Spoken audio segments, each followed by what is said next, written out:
بذكر الحميد مجملا، وأشهد أن الله لا رب غيره تنزه عن الحصر العقول تكملا، وأرسل فينا أحمدا حقا قيدا نبيا بإقام به الوجود وقد خلا، ثم الصلاة والسلام على حبيب المصطفى محمد بن عبد الله رسول الله صلوات ربي وسلامه عليه. أما بعد، baada ya kumshukuru Allah subhanahu wa ta'ala na kumtakia ziada za rehma mtume wetu Muhammad sallallahu alaihi wa alihi wasallam, ama tukiwa ni wenye kuendelea katika darsa zetu ambazo tumestakiri na kustafidi na kutaladha katika masala mazima ya at-tarbiyatul aulad au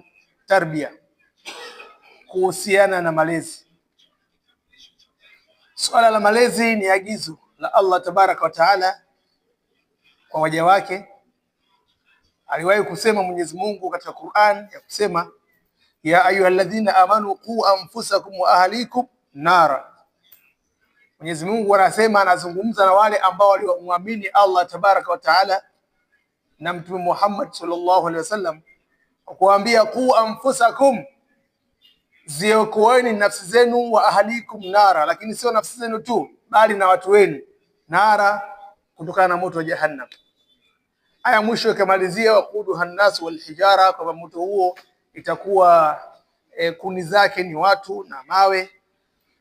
Mahalu shahidi ni hapa kwamba waquduha nnasu, mahalu shahidi ni hapa qu anfusakum wa ahlikum nara, ziokoeni nafsi zenu na watu wenu kutokana na moto wa jahannam. Kwa hiyo swala la kujipambania wewe mwenyewe na kuwapambania ahali yako, familia yako, ni jambo la msingi, ni jambo ambalo ni wajibu, ambalo ni agizo kutoka kwa Allah tabaraka wa taala. Lakini katika malezi, jumla ya malezi ambayo tunatakiwa tuwalee vijana wetu, watoto wetu, basi Mtume Muhammad sallallahu alaihi wasallam aliwahi kutoa kauli ambayo alisema na wazazi, alisema na walezi, kuwaambia kuna vitu wanatakiwa waweze kupambana navyo katika malezi. Mtume alisema kwamba ma nahla walidin waladahu afdal min adabin hasani, kwamba hakupata kutoa mzazi kumpa mwanawe, hakupata kutoa mzazi kitu chenye thamani, kitu kilichokuwa bora, kitu ambacho chenye wizani nzito kuliko kumfunza adabu iliyokuwa nzuri. Huyo ikiwa kama ni mzazi mlezi, lakini jamii yote kwa ujumla inatakiwa iishi katika mazingira hayo ya kuwa ni walezi na kuwa watu wenye tabia, kuwafundisha vijana tabia nzuri. Kwa hiyo anasema hakupata kutoa mzazi kumpa mwanawe min adabin hasan, kitu kilichokuwa bora chenye thamani isiyomithilika kuliko kumpa adabu iliyokuwa nzuri. Leo hii wazazi tunakwenda mbio, wazazi wanakwenda mbio na focus katika masala ya kuwapatia watoto wao elimu iliyokuwa bora, kuwapatia watoto wao maisha, kuwafundisha nyenzo za kuishi, pengine biashara, ufundi na kadhalika na kadhalika. Lakini wewe kama mzazi usisahau wajibu wako wa kumfundisha mtoto wako adabu iliyokuwa nzuri. Ukimpa adabu iliyokuwa njema, ndio utakuwa umemtengeneza vizuri, utamfanya mtoto wako huyu aweze kupendwa katika jamii, aweze kuishi vizuri, na kila mmoja katika jamii akimuona atakuwa ni mwenye kumpenda. Lakini tukiwa tunadili tu katika kuwapa elimu, lakini tukashindwa kuwapa tabia iliyokuwa nzuri, adabun hasan, tukashindwa kuwaadabisha, kuwaelekeza kwamba nani anatakiwa athaminiwe, nani anatakiwa aheshimiwe, nani anatakiwa ahurumiwe. Mtoto wako huyu inawezekana pengine akaja akawa na masters, akawa na PhD, akawa na degree moja, akawa na elimu nzuri kubwa, na pengine akawa na fani nzuri, lakini akawa sio msaada katika jamii, akashindwa kusaidia watu na watu wakaja wakamkimbia. Kwa nini? Kakosa kitu madhubuti ambacho kilichokuwa kinaitwa adabul hasan. Kwa maana kwamba pamoja na kuwa atakuwa na kipaji, atakuwa na taaluma ile aliyokuwa amesomea, lakini anapokosa kuwa na tabia iliyokuwa njema, jamii itamkimbia. Itafika hatua watu wanasema yule bwana kweli kasoma, lakini mambo yake anayajua mwenyewe. Yule bwana kweli ni daktari, lakini yule bwana ana changamoto zake. Ukiona tu kama watu washafikia hatua kusema maneno haya, basi kuna kitu ambacho kimekosekana, na si chengine isiyokuwa adabun hasan, adabu iliyokuwa nzuri kwa kijana wako huyo. Kwa hiyo wazazi walezi watimize wajibu wao kuhakikisha kwamba wanakwenda walea, wanakwenda kuwapa tabia iliyokuwa nzuri watoto, ili mradi watoto hawa waweze kuja kuwa manufaa, waweze kuwafaa wao kama wazazi, lakini pia waweze kuja kuifaa jamii kwa ujumla wake. Ndugu zangu, Mtume Muhammad sallallahu alaihi wasallam alisema tena kwamba bu'ithu mualliman wa muaddiban, kwamba mimi mtume wenu nimetumwa kuja hapa duniani, mimi mtume wenu nimetumwa kwenu nyinyi, mualliman, kuja kuwa ni mwalimu. Kazi yake ni kufundisha ya heri yafuatwe na kufundisha kwamba ya shari yanatakiwa yaachwe, baya ni lipi, zuri ni lipi. Wa muaddiban, lakini pia mwenye kufanya adabu, ahsana tahdhib, kuwapa watu adabu iliyokuwa njema, adabu iliyokuwa nzuri. Ndugu zangu katika imani, unaposhindwa kijana wako, mtoto wako, au jamii yote kwa ujumla wake ikashindwa kutoa adabu, malezi ya adabu nzuri katika jamii, ikashindikana, kama wewe ni mzazi ukashindwa kulifanya hilo, basi fahamu kwamba unalifinyanga bomu kwa mikono yako mwenyewe.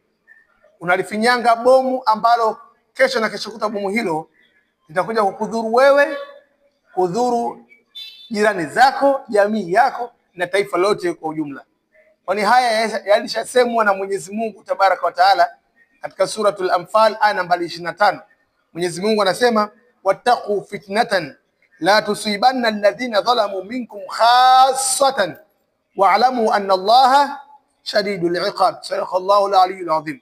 Mwenyezi Mungu ametoa angalizo, amesema wattaqu fitnatan, iogopeni fitna, la tusibanna alladhina zalamu minkum khassatan, fitna ambayo haitawapata wale tu waliodhulumu miongoni mwenu, wao tu, haitawapata hao tu, isipokuwa itakachokifanya fitna hiyo ikija, hiyo fitna itakapotokea, itakapofika, itakachofanya ni kutapakaa.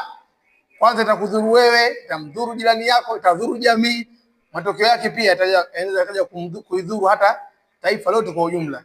Kwa hiyo ukiwa na kijana ambaye unashindwa au haukutekeleza wajibu wako kama wewe mzazi au mlezi wa kumwelimisha kwamba kitu gani ambacho kinachotakiwa afanye, maana hivi sasa malezi yamekuwa ni magumu, pamoja na kuwa kuna globalization, kuna utandawazi, lakini ndani ya utandawazi huo ndipo watu wanakuharibikia huko. Matokeo yake tunakuza jamii, tunakuza kizazi ambacho kwa namna moja au nyingine kimekuwa na ujeuri mwingi na kujua kwingi na kutokuelewa nani athaminiwe, nani aheshimiwe. Haya yanaonekana leo hii katika dunia hii au katika nchi mbalimbali. Tunaona kimetokea kitu ambacho chenyewe kinachojiita generation ya Gen Z, yani kama ni kizazi cha Gen Z. Kizazi hiki napata tabu sana kukitamka. Hata wewe pia, hata kusikia katika masikio yako neno hili unaweza pia ukapata shida, lakini kwa sababu ni kitu ambacho kinaonekana katika jamii kipo, ni lazima tuweze kukizungumza, kukitaja, lakini ukitaja kwake ili mradi watu waweze kuelewa.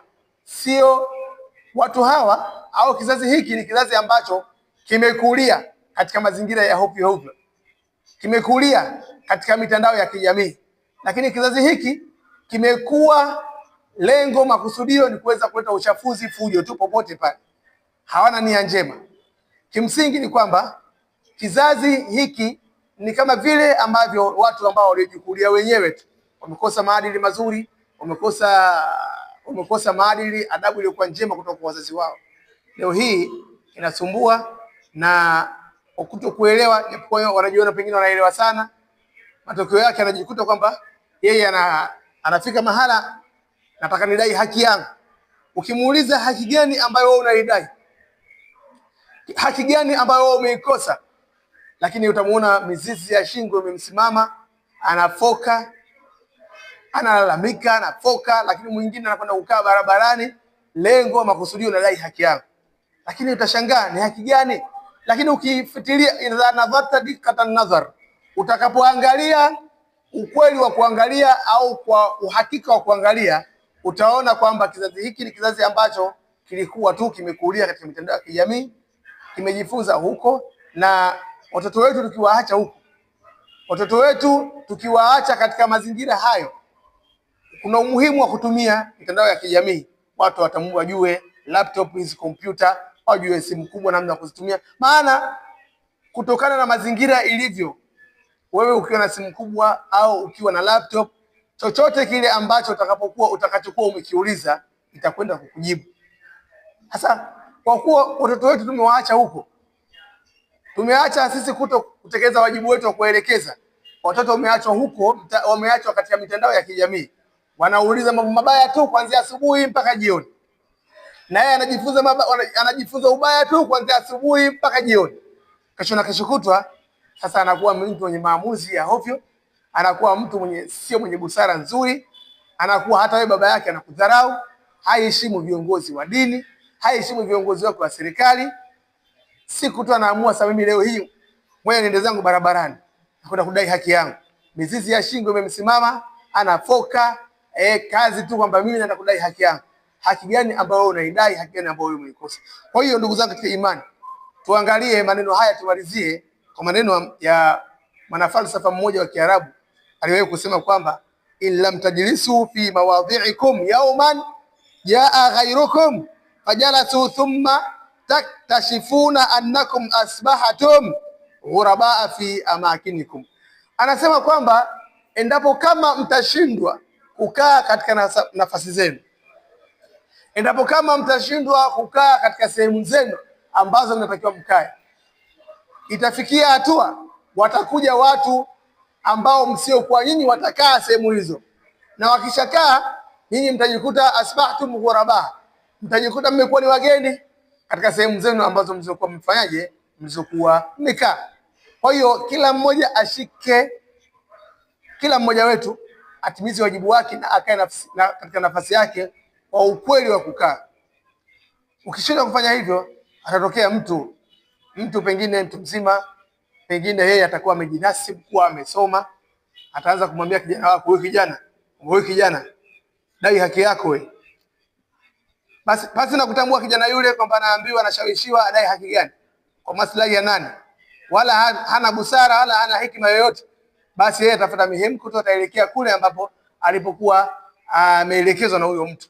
Kwa sababu gani? Wewe mzazi ulishindwa kukaa katika nafasi yako kuelekeza jema ni lipi, baya ni lipi, nani athaminiwe, nani aheshimiwe, na hata kama kuna haki ambayo unaidai kwa mtu au katika kundi la watu, sheria, taratibu zikoje. Umeshindwa kufanya hivyo, matokeo yake yanakuja kutokea fitna, tunaamsha fitna iliyolala, matokeo yake yanakuja kuwa ni madhara katika jamii yetu kwa ujumla. Tumwombe Mwenyezi Mungu mtukufu